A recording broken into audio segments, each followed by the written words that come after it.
Kura ng pamilya Tera. Ang ginagawa mo rito? Sinusundan mo ako na.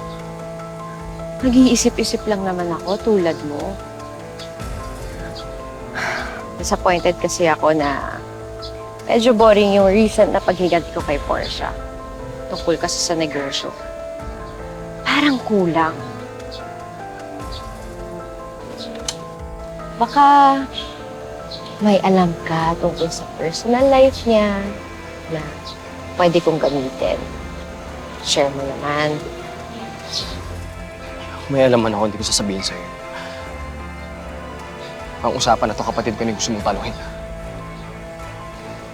Speaking of kapatid, nakakatawa, no? Mortal na magkaaway tayo, pero pinagdugtong tayo ng tadhana. Dahil parehas natin kapatid si Ate Rose.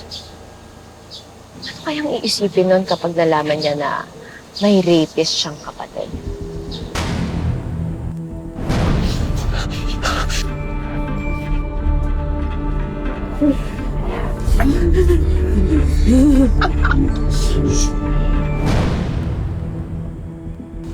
Naku!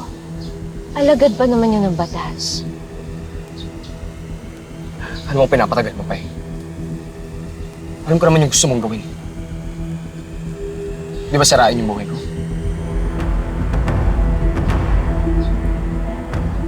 Amira, wala akong pakialam sa sarili ko.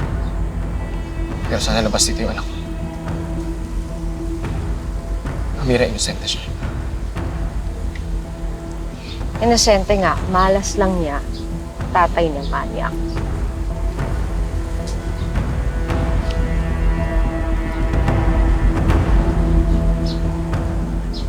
Ito mag-alala.